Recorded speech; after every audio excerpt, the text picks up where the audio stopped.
What is up, everybody, and welcome back to another exclusive interview today with PW Ponderings. And some of this might be going up on Turnbuckle Times too. We'll see, but it is strictly for PW Ponderings, though. And I'm here today with someone who I have the utmost respect for, both on a personal level and a professional level.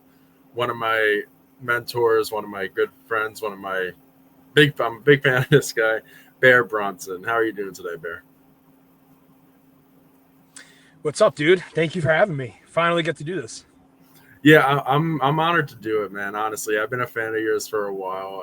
You've been a mentor to me for a while, and first, let me say I do appreciate all the help you gave me. Like, I failed miserably at training and Creative Pro, but you're always one of the people who helped me a lot, and I really do appreciate that. No, man, there's no I don't like the word failure. Because that failure is a great part of life. You dove headfirst into something that's extremely freaking hard. Can I curse? Yeah, Extremely fucking hard. And dude, like, listen, like, I'm always the type. I would so much rather try something and say it didn't work out rather than going the rest of my life saying, like, man, like, why didn't I give that a try? I should have tried that. You know? yeah. So, dude, full kudos to you. Full kudos to you. Well, thank you. I do appreciate that. And you're a trainer. You're one of the trainers there. A lot of respect for you because you're Yeah. very helpful. You're one of my favorites that I've gotten to train with personally on a personal level. And I thank you a Thank you. lot for everything. So. Thank you, man. Appreciate Not that. a problem. Not a problem. So I did want to start with the big elephant in the room. We are coming off of your big match with Slade at GCW Cage of Survival. That was insane. Your first death match too. And that's what makes it even crazier. It was your first death match. What was that like for you, and how did that whole thing come about? Spoiler alert, I'm alive. uh yeah. You know what, dude? A lot of people don't know this, but I have been a deathmatch fan for my whole life. Um I got into them at a pretty young age, and it's something I've always kept, like, excuse me, something I always kept on the down low, especially when I started training to be a wrestler and all this stuff, because it's very much like taboo in the wrestling world, I feel. Um, I like to relate it to, in the movie world, the movie industry, all these production companies, whatever, they fucking hate Terrifier. They hate the people who made it. They hate how fucking great it's doing. It's made ridiculous amounts of money because people love it. And you can look at these movie critics are like, oh, it's fucking senseless gore and all whatever. They're doing fucking great. I love it. I love Terrifier. And it's very much like I feel like that could be related so much to deathmatch wrestling. And um this was I'm so happy I never dipped my toes into before now, because I've just had an entire career of growing and learning, and I'm not perfect, but perfecting my craft. Um, and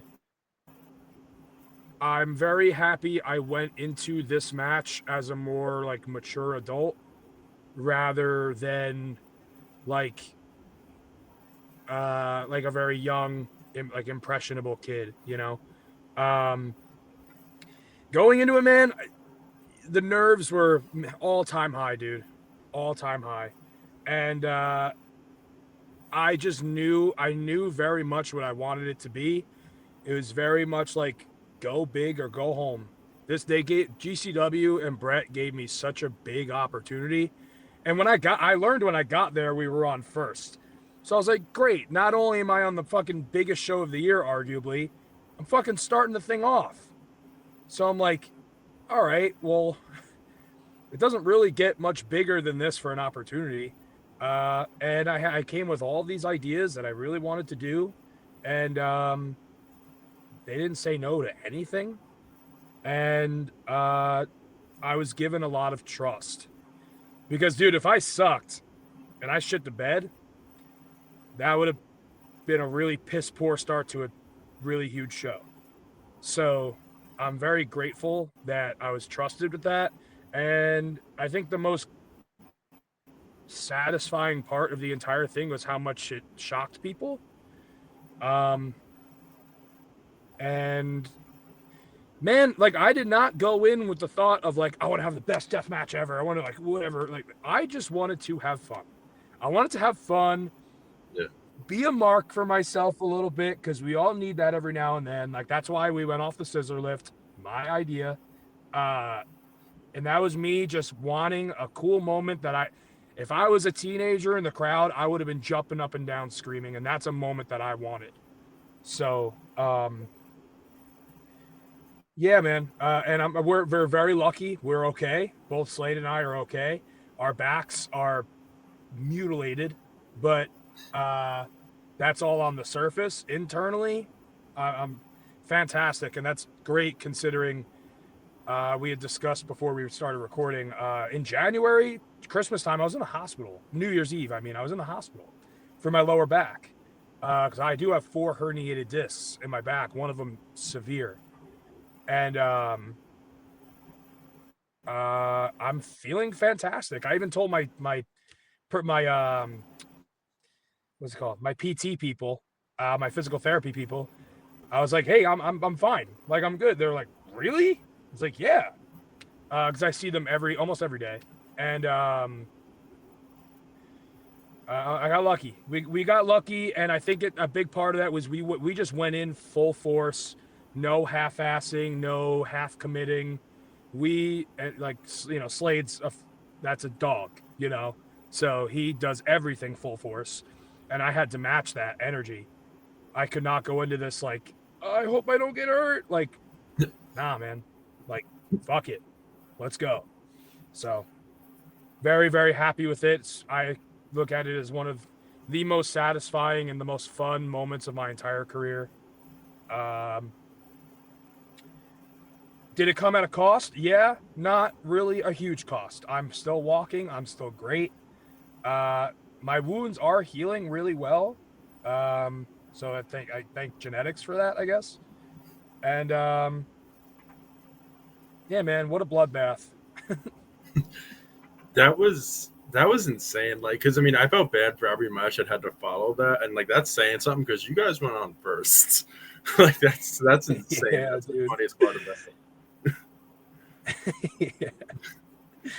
Yeah. That I didn't. Like I felt bad too, but like I didn't really foresee that. Yeah. Because me and Slade were both kind of taken aback at how much people loved it. We just wanted to we knew what we wanted to do, and we were like, yeah, this would be a hot way to start off the show. I didn't know it would be really tough to follow sort of thing. But I just I have like the utmost respect for the GCW roster and how hard they go all the time. So I did really feel that pressure of like, if I want to be here, I got to earn it, Yeah. Nothing, I don't believe coming out of AEW and like whatever that's not enough. Like I wasn't a huge star in AEW. So to me, this is like starting over really. And it all worked out. So.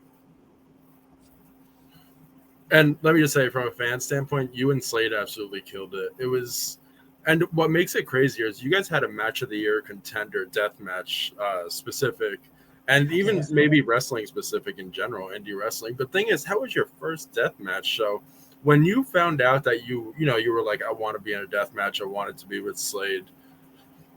Were you like gonna prepare to just go like all in, balls to the walls type of thing, like just go like get ready for anything really? So I guess I'll start from when I had met them in Philly, the GCW Philly show, because I knew like coming out of AEW, I had all these things in my head that I want to do,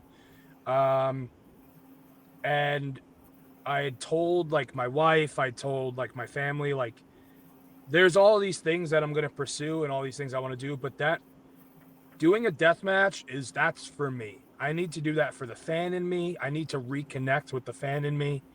because I've lost touch with the fan in me for a while. Um, I needed to do that for me.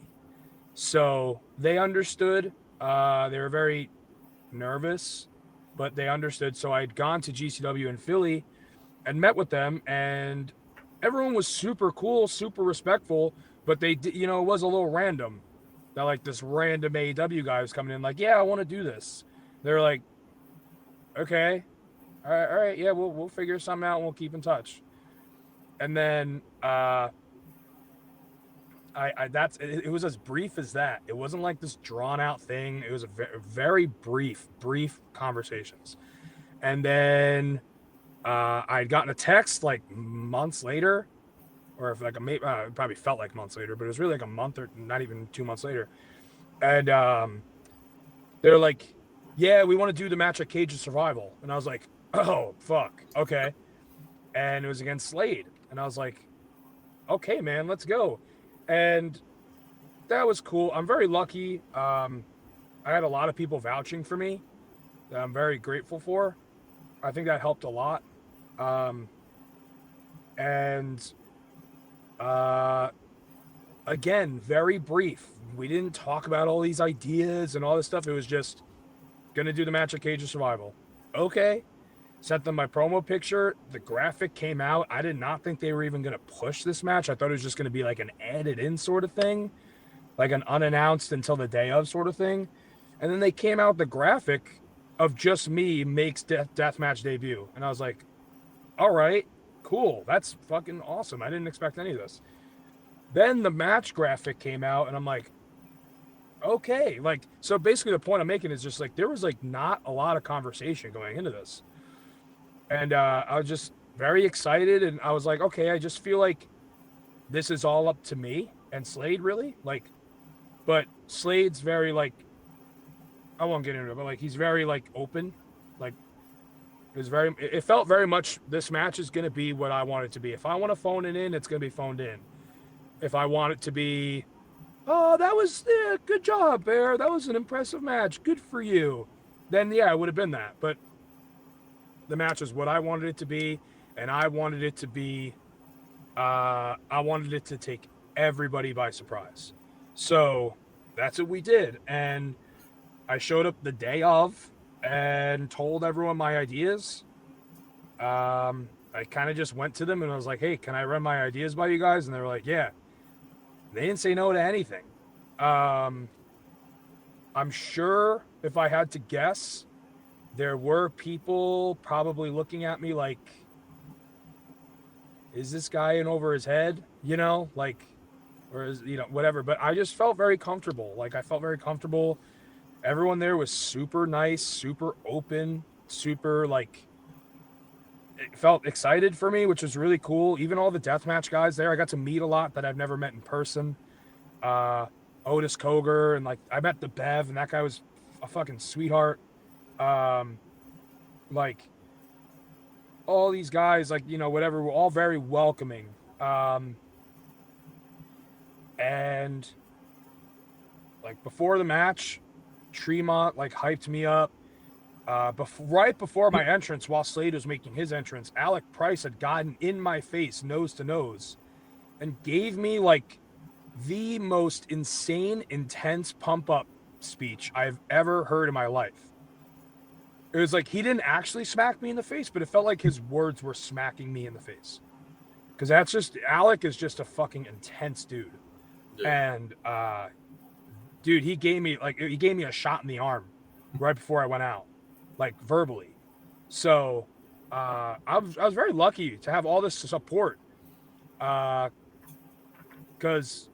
I could have shit the bed, and then all these guys would have been like, well, fuck, there goes that, but thankfully that didn't happen. So yeah, it was a lot of pressure, but it was just, what though, like everything had kind of just built, and like to the day of, it was just like, okay, here it is. And then yeah, and it was so much fun. Yeah, and I would be remiss if I didn't ask. I've been a fan of Creator Pro for a long time. So your wars with Yeah. Slade was amazing. Like I'm talking about like not even just the recent ones. I'm talking like back in 2019 when you guys first met. I think it was 2019. You had like an empty arena match on YouTube, and I'm just like, So was this kind of like I don't want to say a callback to that because obviously this was much more violent and much more uh, intense. But was working with Slade like kind of becoming like one of your most favorite people to work with in a way? It's funny. I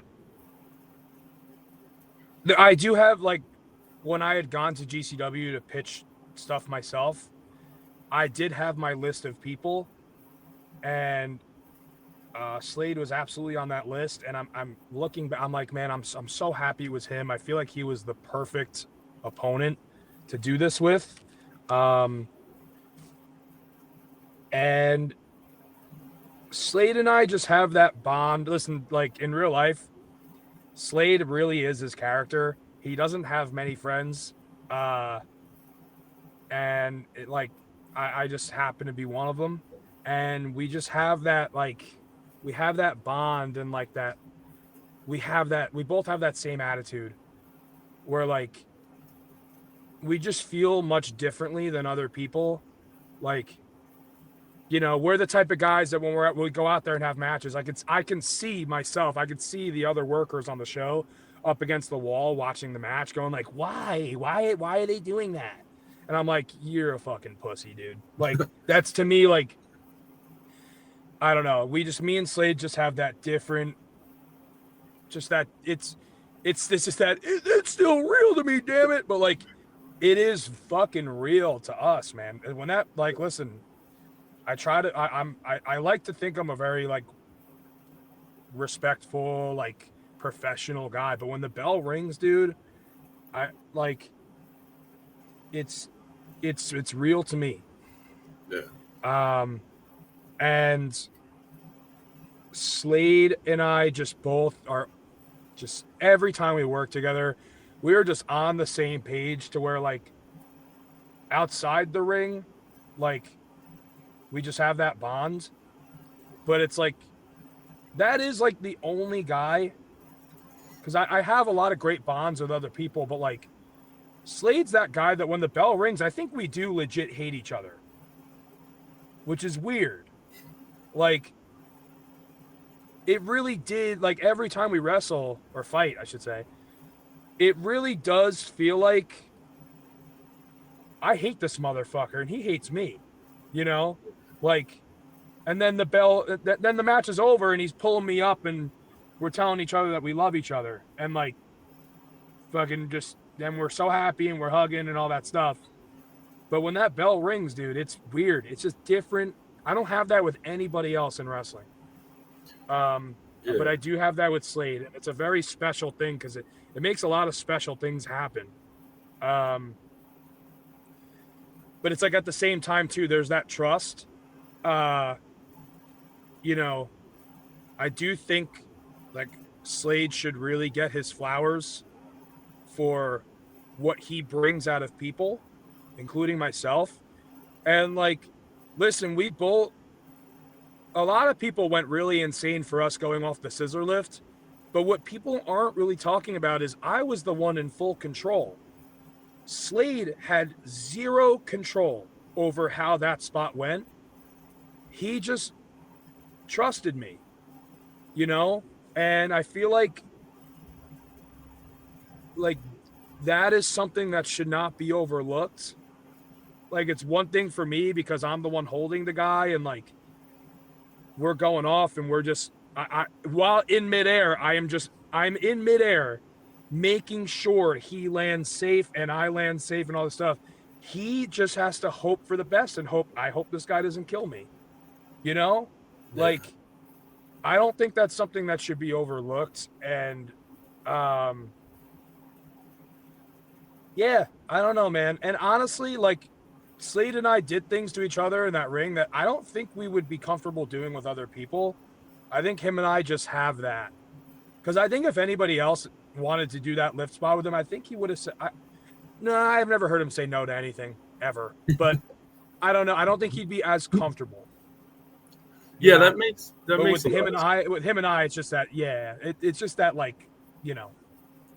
Yeah, it's and that's why I think I like that match so much is because when I see you versus Slade in any capacity, whether it's like a Sabu rules match or any other Creative Pro type of match where I've seen you guys go at it before, it and I'm not like knocking other professional wrestlers like in this day and age, but a lot of them look like they're like just like kind of stand around and catch me. Like, no, you and Slade are actually like kind of you actually hate each other in that ring, and that's like what really draws me to whenever you guys go at it because it's like you're not just like standing around and like making it obvious that you're going to make sure each other is safe. You're actually treating it like a fight, and I think that's why I like it so much. Yeah, well, it's funny you say that, and I am going to pull the curtain back a little bit, and I probably will have, if other workers listen to this, they probably will hate that I'm doing this, but I don't care. I think a huge part of that is because every match that Slade and I have, including that death match, in this day and age, it's totally cool. In my regular matches, yeah, we'll call everything. We'll call everything in the back and go do it, A to Z, whatever. I'm comfortable with that. When I work with Slade, we don't call much in the back. Like, yes, the lift spot was planned, the obvious, Yeah. but I think we called how we started, the lift spot, and the finish. Everything else was in the ring. So I think it's like, in order to pull that off, you do have to put yourself in this mode, like this different animal mindset. Like, we do that too at Creative Pro too. Like, we don't call everything. I'll see you out there, and whatever happens, you know. And you can't do that with many other people because if a lot of workers today, and I'm not knocking it, I'm really not. I hate when like vets are like, nah, I'm not a vet, but I hate when vets are like, oh, just call it in there, whatever. All you young guys want to call your spots. Most of the time, those matches suck. But like I love calling stuff A to Z if someone wants to do that. It's about being a good worker and making sure everyone's comfortable. But a lot of guys, there are a lot of guys that are very uncomfortable with that. And Slade and I, actually, you know what? I'll even say this: if you want to see a bad Bear Bronson versus Slade match, we'll call everything A to Z, everything A to Z, and it will be bad. It will not be a good match.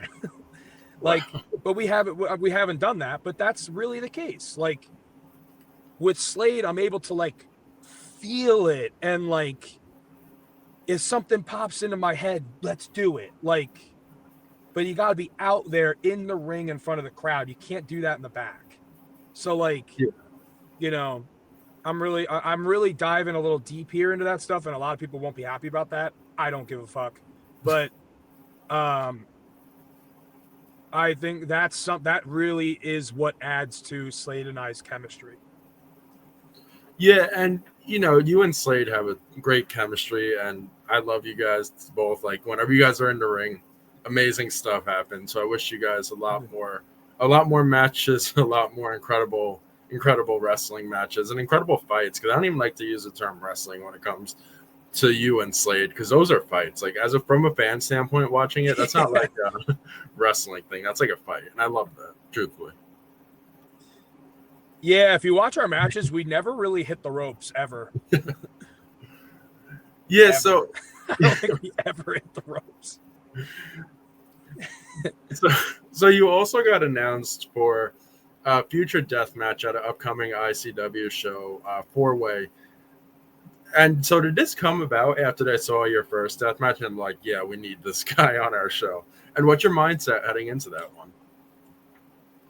Yeah, so that is. So before I get into that, I will say, like, I think the only thing that I really am trying to make specified coming out of this match is that I don't want to be labeled as anything. I'm so happy that people are welcoming me into the deathmatch world.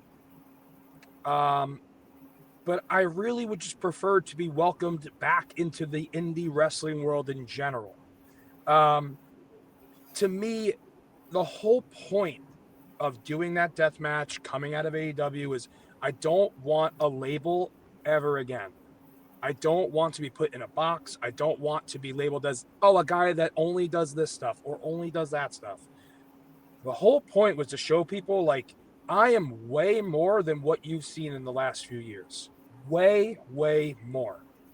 And, like,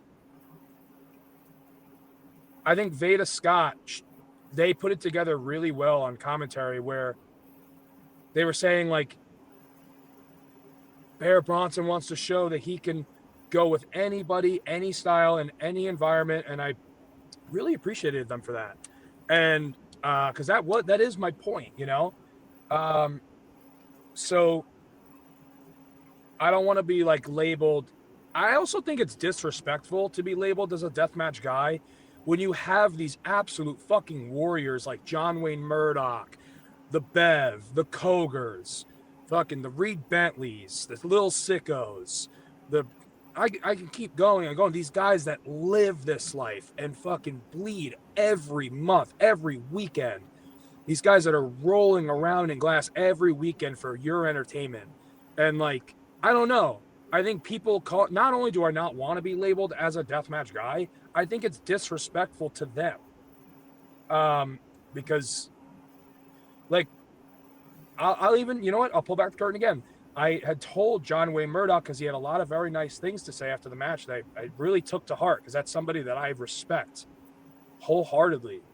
And I told him, I was like, man, I had all the respect in the world for you guys before, but now doing a death match and feeling that glass and feeling all that blood, I told him, I have no idea how you guys do that every weekend. And that's a different type of tough. I like to think I'm a tough guy. I am not that tough. That is a different type of tough. Those guys, the John Wayne Murdochs, all those guys are fucking built different. Built different. They're cut from an entirely different cloth that I'm not even going to pretend I'm like the same as. I did give my all, but it was one match. You know, those guys like the Ricky Shane Pages and all those guys have that's their that is their art. That is their like, and I'm blessed to have given my take on it. And do I plan on doing more in the future? Yeah, I would love to. But to be labeled a deathmatch guy just doesn't feel right. Especially, it feels disrespectful to them. Because I have all the respect in the world for these guys. And I'll even say this: they're some of the nicest people I've ever met in my life. To where I'm like, man, if I had the choice of what locker room I'd want to be in every weekend, it's with deathmatch guys who are just fucking down to earth and cool as fuck. So with that said, you asked about ICW. Yeah. You know what? It's like, to me, it's all about doing everything I want to do. And ICW is a cool place, man. That's another place where I'm like, with the chains and, you know, it's also like a good chunk of time until that show. It's August 2nd. Yeah. So I'm like, all right, at least it's not next weekend. I can fucking recover, you know, like, so I got like a good chunk of time, you know, and that might make me sound like a pussy, but again, I'll go back to, I am not these guys. Those guys are fucking, again, they're built different. So that's something like Dr. Redacted I've known for a long time. That's somebody I've always wanted to mix it up with, deathmatch or not, even if it's just a regular match, honestly. That's somebody I've always wanted to mix it up with. And like Hoodfoot Sick, that's another guy where I'm like, yeah, let's do it, you know.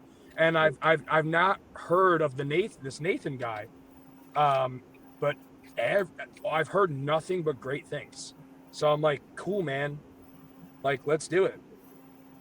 And that's just another one where it's like, I've known Danny DeMonto for a really long time, and I'm like, let's make it happen now that we can. Let's make it happen. Put me in the chains, Yeah. So that's exciting. Yeah, and I did want to briefly also talk about just the whole deathmatch wrestling as a whole because it gets a very negative connotation. Like everyone has their different flavors of ice cream. Some people like the technical stuff. Some people like hardcore stuff. Some people like high flying stuff. Me personally, I like a little bit of everything.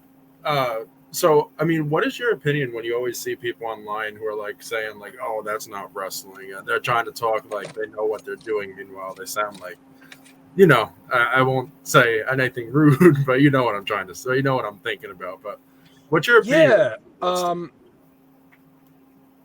So I think you can see that very rigid mindset in all different types of wrestling. It's not just deathmatch wrestling. And what's funny is, um, like you said, you like a little bit of everything. I Yeah, like a lot of bit of everything. So like, what I mean by that is like, you know, the things that people say about deathmatch wrestling, it's not wrestling, whatever. Dude, I'll tell you this. One of my favorite styles of wrestling is lucha. And you'll see it all the time. You'll see these luchadors from AAA and CMLL, and people will shit all over and be like, "Oh, they're just doing stunts. They're not wrestling. It's all fucking choreographed bullshit." And oh, they're just doing their big moves, move to move to move, no psychology and all this stuff. And I'm over here like, "Yeah, bro, I fucking love it. It's yeah, fucking awesome." One of my favorite wrestlers on the planet is fucking Beast Mortos, and you know, uh, you'll see guys all the time. I won't name names, but you'll see guys all the time that are like, these guys they just do these fucking flippy moves, and they have no psychology, they don't get wrestling, whatever. And I'm like, I think it's fucking sick. That child in the crowd's going ape shit right now. So, um, I just think like you'll see a lot of insecurities in wrestling when you'll see a wrestler that looks at all these things that they know personally they can't do. So their instinct is to shit on it and say that's not wrestling. But it's yeah, like, I don't know about that. Um, I think it's really important to make sure wrestling can be seen in many, many different lights. And um, like if your style is like old school, like tell a story in the ring, use like making everything matter and stuff like that old school like uh I've coined it. Me and Richard Holiday joke about this. I've coined it the pro style. Um, and listen, like that's great. That's the foundation of the art form, right? So when that's done right, that can make magic happen. But I do really think there's more than one way to tell stories. I listen. Call me whatever. I don't care. I think Slade and I think we told a story. oh yeah, Um, it was a very gruesome, bloody story. Was it a convoluted story? No, but I do think we did tell one. Um, and again, this is something that I relate to movies. You know, fucking the Shawshank Redemption is fucking a very different movie than The Transporter or what's it? I'm sorry, not The Transporter. Another Jason Statham movie. Uh, well, anyway, like or yeah. No, Hardcore I get what you're Henry saying. or like you know, Yeah, uh, those movies are a lot different than John Woo films. To where it's like or Michael Bay.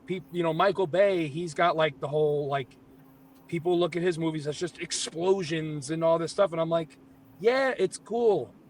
It's definitely refreshing. You can't watch movies like Forrest Gump all the time. yeah, Like Forrest Gump's a classic. We all love Forrest Gump. Who doesn't love Forrest Gump? But you know what? It's nice sometimes to just turn on Terrifier 3. or Texas Chainsaw Massacre. And like I relate wrestling very much to movies in that aspect. There's got to be different genres. Sometimes I want to laugh, sometimes I want to cry, sometimes I want to see gore. Sorry, that makes me weird. But sometimes I want to see a killer stalking people and with their iconic weapon. Yeah. That's coming from someone who loves movies. So it's really what you're in the mood for. That's what I noticed. And wrestling is the same thing, like movies, because I love Zombieland. I love Remember the Titans. I love, the Fast and Furious series, like all different types of movies. But they're all like, if you're in the mood for a comedy, if you're in the mood for action, horror, like it's really what you're in the mood for, like that day, Yeah, same thing with music. Yeah. There are plenty of people that, there's plenty of people that shit on rap. There's plenty of people that shit on death metal. But and that's like, listen, when it comes to music, I listen to everything. One minute I could be listening to Kelly Clarkson, the next I'm listening to Turnstile, or the next I'm listening to fucking Bathory, or whatever. Like it can be. You can't listen to the same shit all the time. If you do, I think you're closed-minded. That's the polite way to put it. No, I agree for sure. So looking ahead for you in the terms of deathmatch wrestling, without labeling you as a deathmatch guy or any other type of label, do you think we will see you on the deathmatch scene for years to come, once in a while, like type of thing, I guess? It's hard to span out years to come, just because I'm always focused on what's now or what's very next. Yeah. So I do have long-term goals, of course. But it's one of those things that like I kind of just let things play out and just make sure I'm staying proactive, staying hungry, staying motivated. And some things are in your control, some things are out of your control. So sometimes like I feel like wrestling is definitely the type of thing where like things just kind of come out of the blue sometimes. So I think just being open to that too, and just whatever happens, but I'll let you know, like I'm going to keep going. I'm going to keep striving, So I'm absolutely open to doing more of those with the people. Like I have my list of people I really want to work. And my main thing, and this isn't just death matches, this is matches in general. I want everything I do to feel special. Everything. Yeah. Even if it's, a Creator Pro show in front of 50 people. I want that to be special. Or if it's GCW at the terminal, or if it's Beyond Wrestling in a food market. One of the coolest food markets I've ever seen. But if it's there, I want to make sure I make that special, Yeah. So I think that's just, I kind of have that mindset with everything, not just deathmatch wrestling. Definitely. And, you also when you got home and, when you got back to your wife and you saw Gabby, did you guys watch the match together with Slade, or was she like, nah, I'm not interested? Well, she was there. She was there with me the whole day. Okay, cool. She was there with me the entire day. She's my angel, super supportive, so happy for me, even though she was like shaking the whole day. I could see it, trying her best to hide it, but her anxiety was like, because she's with me all day and like we're looking at all the weapons we're going to use on the floor, the back and stuff like that. And she's like looking at me with that really nervous like smile. And I'm like, I just kept telling her all day, I promise it's going to be okay. I promise it's going to be okay. And afterwards, when she saw definitely the blood all over me, was a very scary sight, but she did good. And when I was fine and not like hurt, she was great. And she's watched the match back, I think, more times than I have. She loves it. Yeah. Because being there live for it, she said it was one of the most unbelievable experiences she's ever seen. or ever felt, I should say. Um, and I think just watching it back, she really likes to relive it, knowing that I'm okay. She's not Yeah. chewing her nails down to the bone during it. So, um, she was a really huge part of that. And all the deathmatch wrestlers that came to me and said, "Yo, the shower's gonna suck," they were right. And thankfully, I had Gabby there to help me. She helped me wash up, and I think that was a worse experience for her than the match because man, I was struggling. Yeah. That shit sucked. That sucked so bad. That sounds painful in itself, dude. I can't even imagine. Yeah, way worse than the match for sure. So I would be remiss if I didn't bring up Gabby because she's become the first ever Creator Pro Women's Champion. She's breaking all these boundaries. She's kind of, I don't want to say she's forging her own path, but she's in a way she's kind of like moving forward on what Chris Statlander originally built for Creator Pro in the terms of the women's division. What's it like seeing how far she's come and seeing how she's killing it now and just like making a name for herself in her own right?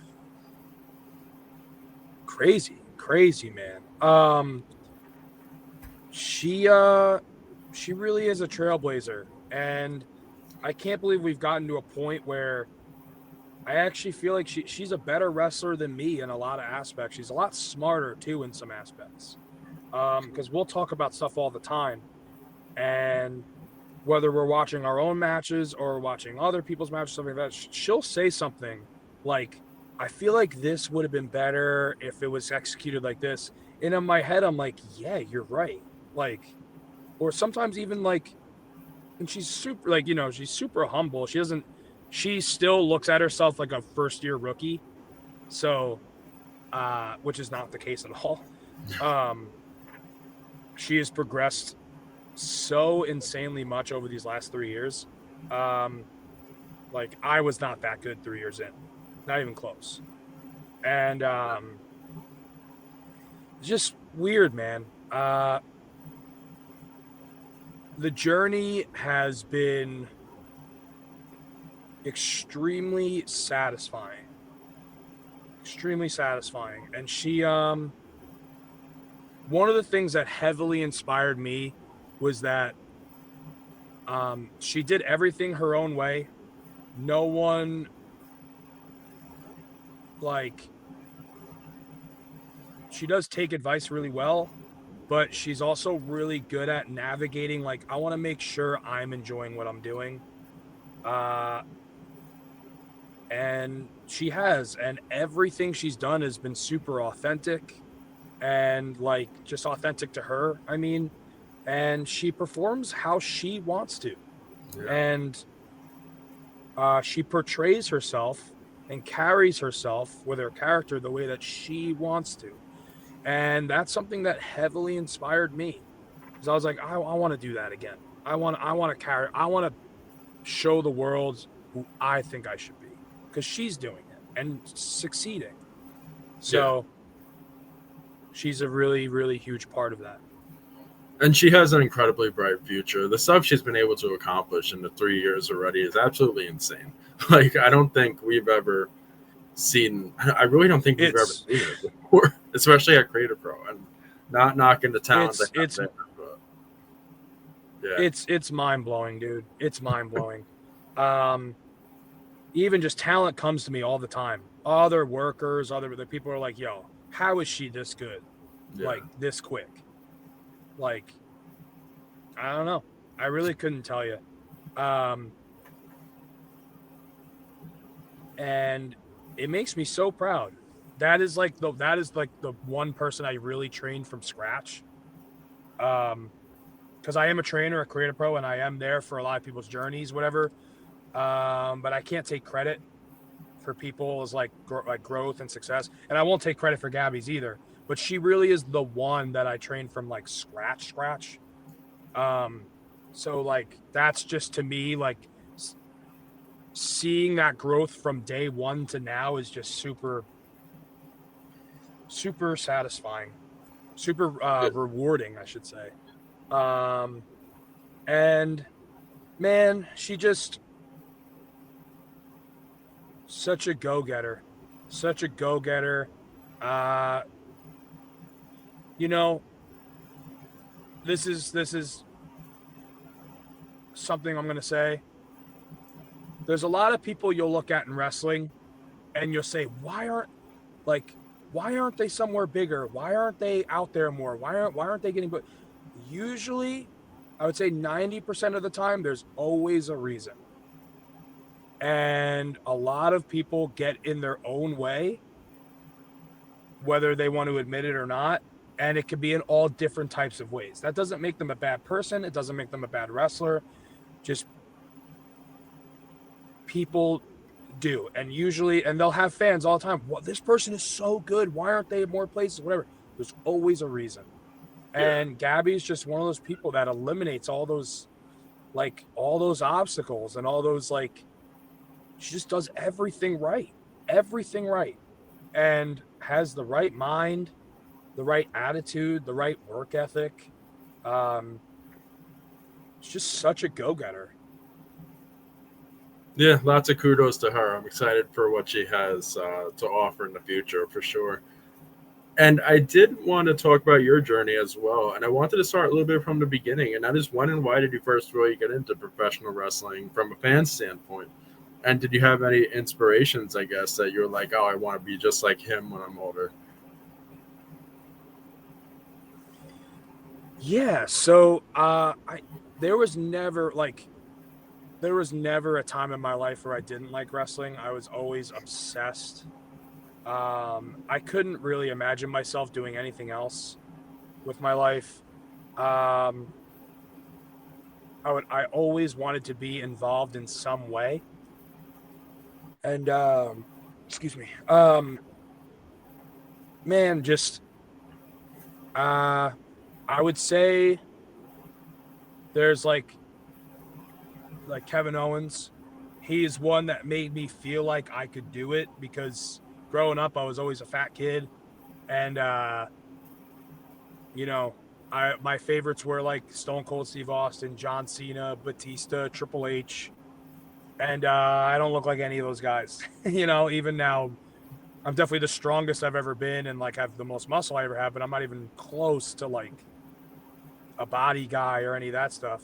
So I would say people like Kevin Owens, I really credit to that's the guy where I became a huge fan of him, and I was like, I want to be just like him. Specifically his Ring of Honor days at the time, where I was like, he makes me feel like I could do this. And then later on, learning more about wrestling that I had not watched, and learning about guys like Takeshi Morishima and big boys that can go, that hit hard, and guys I feel like I could relate to on a physical level. And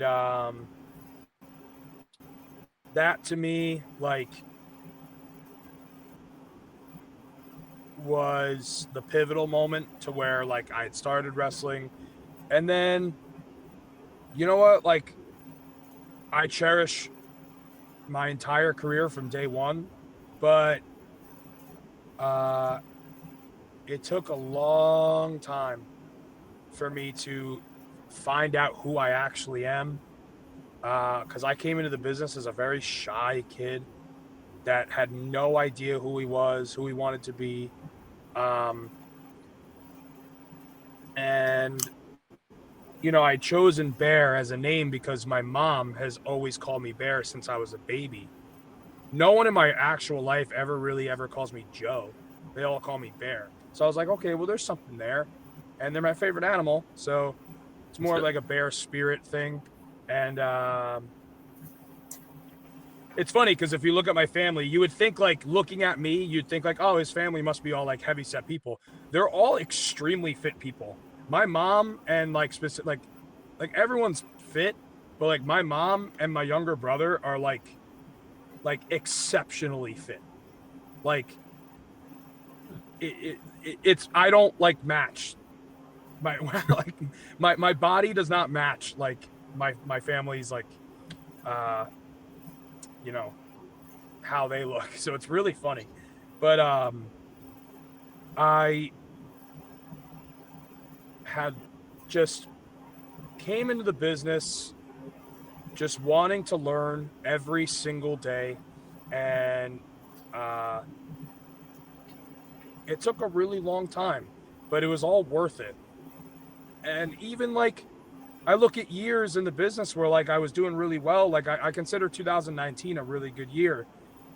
But I look back and I'm like, man, like I'll watch some of those matches and I'll watch myself perform, and I'm like, he's still like that kid did not. He still was very unsure of himself. The confidence is not there. Um, and it's funny because like I'm now like I'm going on 11 years in wrestling, I think. And when people are like, I'll have students at Creative Pro, they'll be like, when did you feel like you started to get it? And I was like, well, I'm in my 11th year, and I think I started to get it after 10 years. So like, Yeah. or like, I know exactly who I am. I know exactly who I want to be. Uh, that took me like 10 years. So, um, but it was all worth it. It's all a giant learning experience. Everything with AEW was a giant learning experience. I'm grateful for it all, but I'm always like, what's next? What's next? You know, I don't really reminisce on the past too much with wrestling. So to me, it's just like I'm always just looking forward, you know. Yeah. So when you first And started now with we're here. yeah, so when you first started with Creator Pro, when and why did you decide to go like all in to become a professional wrestler, and what kind of drew you to Creator Pro Wrestling Academy as opposed to all the other great schools in the Northeast as well in their own right? I think what drew me to it was that it had just opened that year, and um I think because the school opened up in March of 2014, and I joined July 1st of 2014. So everyone was fresh, everyone was new. Um, I'd went to go watch a class, and before it even started, I was like, "Nah, I'm getting in there." So I signed up and I got in, and never ever looked back ever. And wrestling is just something I've always been full force on. Uh, I've said this in a lot of other interviews, but like my parents are always they're super supportive, but they were like, you're not going to treat this like a hobby. Like you're not going to be partying with your friends on the weekend. You're going to be out there, whether you're booked or not. Get in the cars, go meet people, you got to make this like it is a full-time job. And I was Yeah. like, yeah, no problem. You know? So I was always very comfortable with that. And then as the years going on, I was traveling more and more. And eventually things just started to work out, you know? Yeah, and that's kind of refreshing that you said like your family was so supportive because I won't name names, but I've had people in the business who I've talked to for interviews and other, just personal, and they said like sometimes their family is not all for it, and I think that kind of can take a toll. So it's nice knowing that your family was kind of all, I yeah, Yeah, I'll talk with people all the time. Workers, a lot of students will come to me and they ask me advice on that stuff because like um you know, it is what we do is very weird. It's very unorthodox. Uh and I think we just, you know, the generations of the past have always been like college, college, college, college, you know. But um not to say like you shouldn't go to college. Uh, Looking back, I will tell students now, make sure you go to college because I'm just, it is all luck that I didn't like break my legs or anything, or yeah, break my neck and get paralyzed. Uh, like I'm just you. I am very lucky. So I was all in on wrestling with no plan B, but that is the road I took that I would not tell others to take. Like, make sure you get your degree, so you have something to fall back on in case it doesn't work out. You Yeah. know, that's just not the road I took, and that's not a flex. It's just like it is. I turned out great for me, and I got lucky and just made sure something happened. You know. Yeah, and your career was a lot of fun. Like I remember seeing you first kind of come on to the indie scene, and you started as a bodyguard for MJF in a way. And you go from that to this evolving into this massive presence we see before us today, winning the Creator Pro Championship for the first time from Johnny Clash in 2018. What has that journey been like for you, just working with MJF and this very, very early stages of his career, and kind of evolving into your own person, your own singles competitor type of mindset that you have? Well, I mean, Max and I have been best friends now for since we both started training, and I think just you'll see it a lot in wrestling schools. Not that like Creator Pro is really not cliquey at all. It's everyone's a big family, but you'll see people gravitate towards each other. And I think Max and I, when we joined the school, we were the youngest, not by far, but by a substantial amount. So I think we just related to each other better because we were both 18, and we just we attacked it together, and I think it was just a good way for us to start out. And we knew that wouldn't last forever because we're two totally different people. I think it was just a comfortable way to like kind of get into things. And, Max took off, and like we all saw that coming. Like he's somebody that just like got it from day one because he really is who he is in real life, is his character. And, yeah, and then just he's somebody that I talk to every day. He's somebody I love getting advice from, as far as like business moves and like what to do next and stuff like that. And he's always given me very sound advice. And yeah, and just I'm very grateful to have him as a friend. And we still to this day like bounce things off each other. He even asked me my opinion on stuff, which is cool, because who am I besides a friend? So like, that's really cool. And just, Max is somebody like, I believe we hated each other the first day. Yeah. And then once we first finally talked to ech other, it was like, oh, you're pretty cool. Oh, you're pretty cool too. And then we instantly became like best friends. And yeah, and I would say not even just with Max, but like the entire Creator Pro family. Like we call them, we joke, we call them seasons. So I believe right now we're in season 11. So we like a TV series where we're in seasons. Yeah.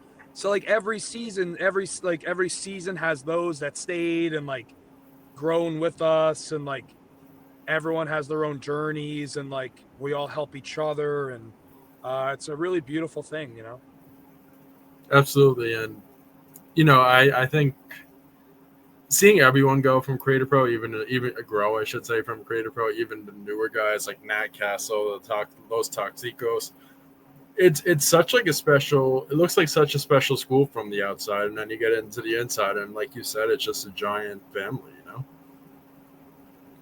Yeah, it's a big giant family that we all push each other to work hard, and everyone like it's a good positive like there is like a standard of like we all work hard and stuff like that, but it's like very we all want each other to grow and be better. Yeah. So Yeah, and then in 20, we're very lucky. Yeah. No, you're good. And then in 2018 you won the Creator Pro Championship from Johnny Clash, which was one of my personal favorite rivalries because that's when I trained at the school. So I remember I was sitting guarding the door, and Brian Myers was standing like right next to me, and we were just watching the match at Nassau Community College, and that was such a fun night. And you won the title, you became the champion, you became the top guy in the way in Creator Pro. What was that like for you, and just working with Johnny as well in his own right? Oh man, it feels like an eternity ago. I think that's when or even before that, I feel that like that era was like my first bit of confidence. I think, because I remember my first real singles as Bear Bronson, and to where I started getting comfortable was against Delroy Alexander. And then the next show against Ryback was it was almost like a vote of confidence by Brian and Pat, to where yeah, he'll be fine, we'll put him with a pro and he'll be fine, Yeah. And that was cool. And those were moments that I think just boosted my confidence as a very insecure, self-conscious guy that just had a dream.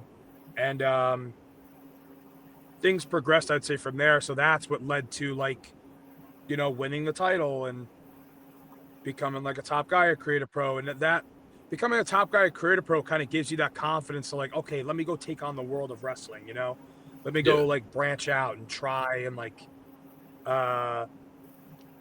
it gives you that little boost, that little boost of confidence. So very, good memories, and it's hard though, because when I look back, I'm it's just a kid, Yeah. But now and then working with Johnny too, and I'm still friends with Johnny to this day, and we have our own group chat. It's fun, and we've always believed in each other, Definitely. And, I did want to briefly talk a little bit about AEW and, kind of towards the end of the interview, I just wanted to talk a little bit about your time there. And that is Yeah. what was it like when you first kind of signed there and worked with the locker room there?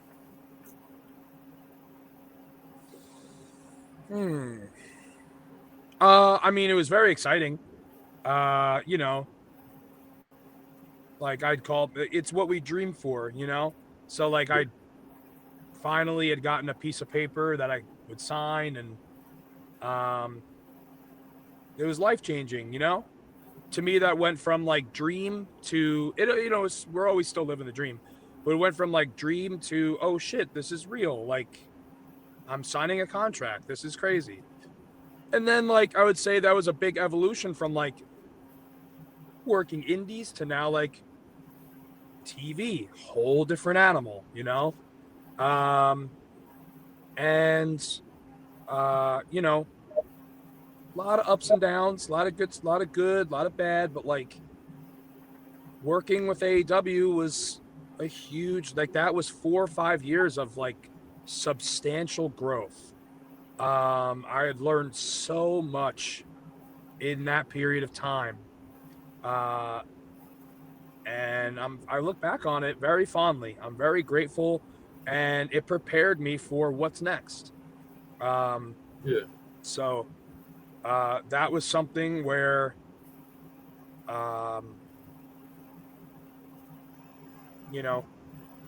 I look back on and I'm grateful. And I do think there's a lot of things I've learned there that I take with me, which is always a very good thing in wrestling. And I learned a lot of lessons too. Learned a lot of good lessons. Yeah. So overall, I look back on it very fondly. And I always will. Was there any mentors that you developed there in your time there, whether it be backstage agents or just people who you worked with? Oh, sure. There's plenty of people that I love there.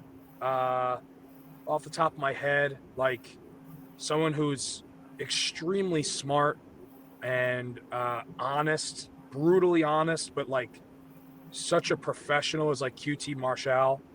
Um, you know, as time went on there, then Pat Buck came on board, and he's always been a mentor to me. So he's somebody I could always go to and you know be honest with and give it to me straight, and somebody Yeah. I could whatever. And then there's people there too that I genuinely love. Like, man, I love Jerry Lynn. Um, where I'm so grateful. Like I got to meet an idol and like become friends with them and talk to him and learn from him, and just such a sweetheart of a person. And there, plenty of people. Like I'll just start rallying them off, like Jerry Lynn, uh, Christopher Daniels, um, Scotty Too Hottie, Scott Garland, uh, absolute gem of a guy. Uh, getting to work with Dustin Rhodes in Texas was like such a surreal experience for me. Um, and that is a match I feel like that we had a 6-man with him and the Von Erichs, where I feel like I was like, man, I learned a lot today. That is one I'm going to carry with me for a long time. But and then I just made so many friends there. Made a lot of friends there. It's where I met Jack Jameson, who's still very much my friend. I'm so proud of him and what he's doing with the frat house.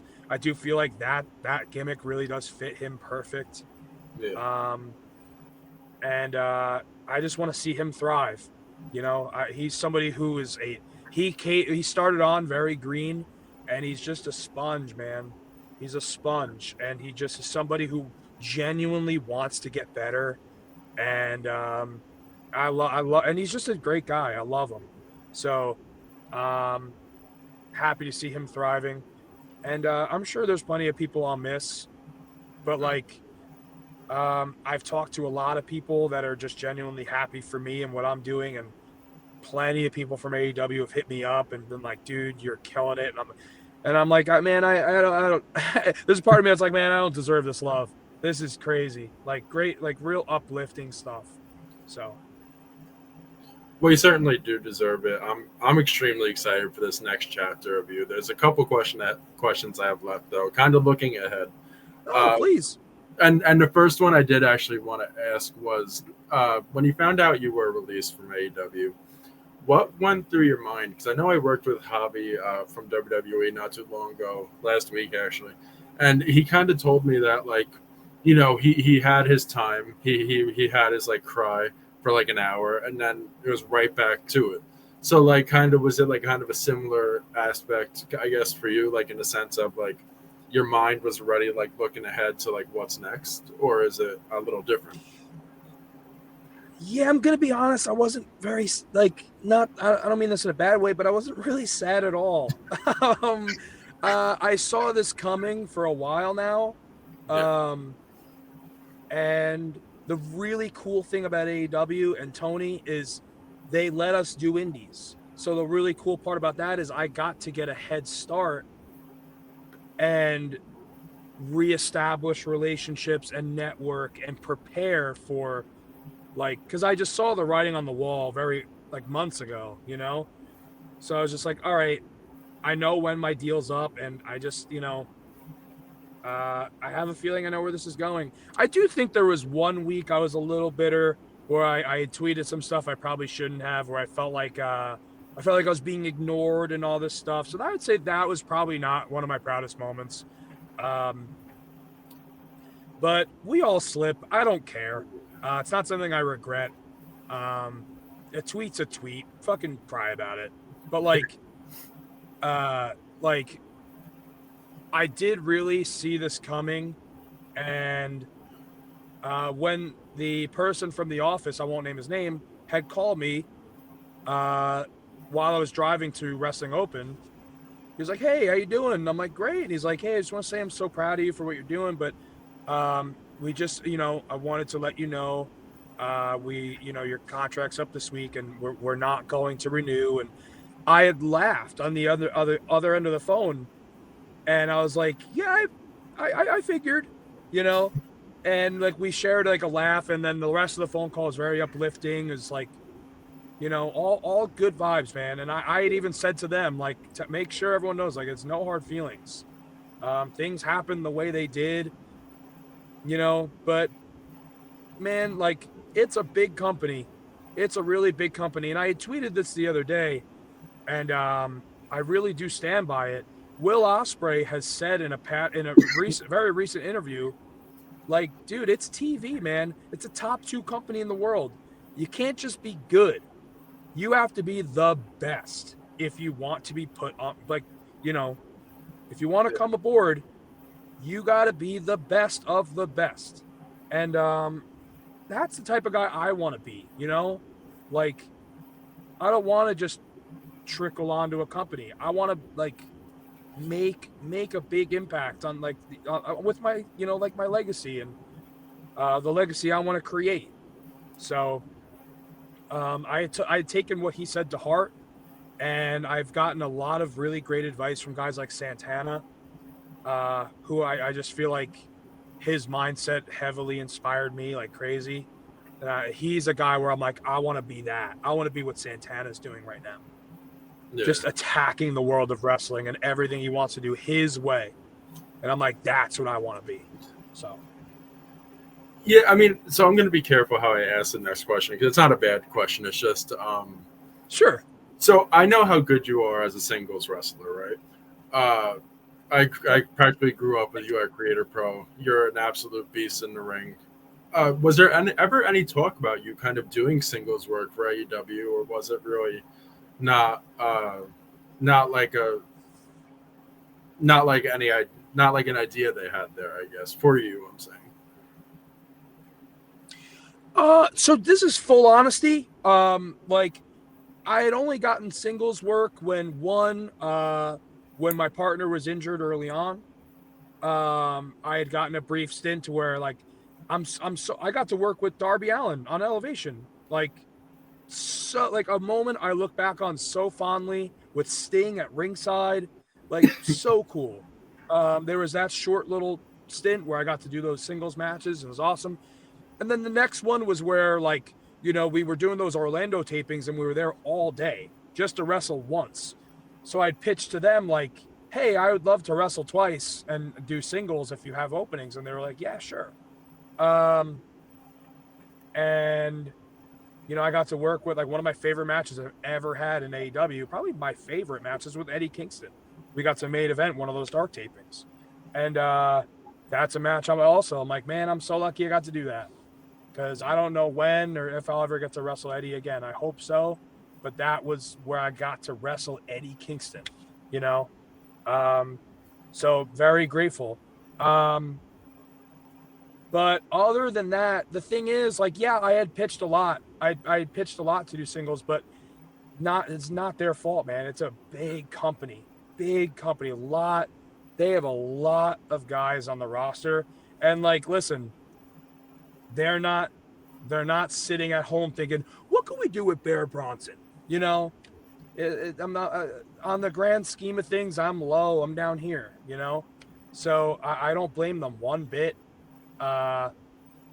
And that's where I'm like, I think it's my duty. It's my responsibility to go out, leave, and make myself a bigger deal so that maybe later on I can be portrayed the way I want to. But, like, you can't, as a performer, you can't just sit and cry and go, they are, it's their fault.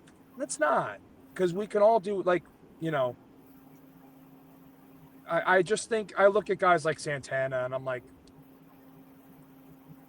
that's who I want to be. Yeah. And Santana in his own right, he, like, we saw what happened with Pride and Powerful, and now he's killing it in TNA as a singles guy. And, you're one of my favorite singles wrestlers, similar to Santana, right up there neck and neck. So I'm very excited for your run on the Indies now. And, with Thanks, Limitless Wrestling, the Vacation Land Cup coming up, and you are officially back full-fledged on the indie scene. What does it feel like to you to be back this time around, like full-time, I guess? Because I know you did indies with AEW, but it feels like different now,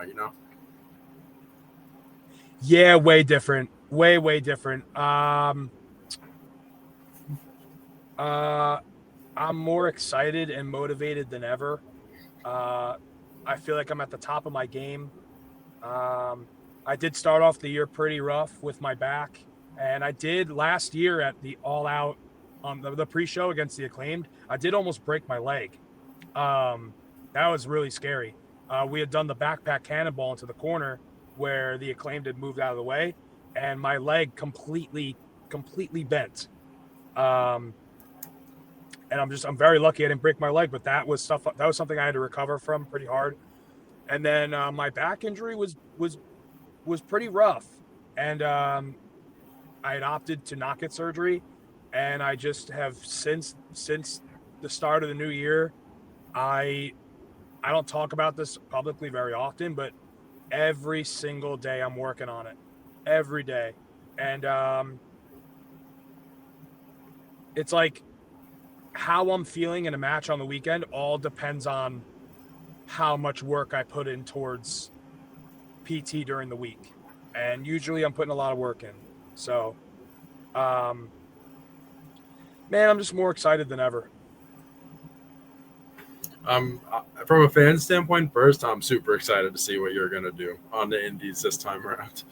So, looking ahead for you, what is next for you? Do you have any future goals or future opponents that you'd really like to share the ring with now that you're back full time? Oh man. Yeah, I got plenty of goals in different areas of wrestling. I want to travel a lot more. Um, like I've never, I want to wrestle more in the UK. I've never been to Japan, never been to Mexico. Um, and those are all things I want to do, man. I want to wrestle everybody. I mentioned Santana a bunch. That's one on the top of my list. Um, plenty of people, you know. And I feel like I'm not in a mode of like, where do you want to be signed next? It's like I'm not really thinking about that, to be honest. Like, I whatever comes, and that's cool. But it's like I'm focused on right now and attacking the world of wrestling right now. And if something comes my way and is put on the table in front of me, cool. Like I can't wait for that to happen. But you know what? It's not. Uh, and yeah, I think that's up to me. I think it's up to me to go attack the world of wrestling, do everything I want to do, and professional wrestling is very much you get out what you put in, and I think this is kind of the same thing. So it's like I'm just very excited for whatever is next, and I have my list of my goals, but very excited. I can't wait to see it. And, I appreciate your time today. Thank you very much. Is No, I there any appreciate you having me, man. Is there anywhere that people could follow you, support you, and any final message that you have to tell anybody that, anything you want to say to them? Yeah. So first, my social media on Instagram is Bear Bronson _. My X or Twitter is Bear Bronson BC. And you can find me my Bear Bronson Pro Wrestling Tee store. I have brand new designs that are fucking awesome, and you should definitely check them out. Um, I'm personally very excited for them. And uh, follow me on social media. You'll find out where I'm wrestling next. I keep it all updated. I try my best to post every day. And my message to anybody watching, whether it's fans or wrestlers, and whatever it is you're pursuing in your life, my message is the message that was bestowed upon me from guys like Santana and guys like guys like Frankie Kazarian, and is to bet on yourself. If you are fully confident and if you feel like you deserve more, don't sit and talk about it. Go do it. Bet on yourself. Don't put yourself in a box. Well, I thank That's my you message. very much for your time. It's a complete honor to work with you. This is something that was a long time coming, and I really appreciate your time. Appreciate you, man. This was a blast. Thank you. Thank you.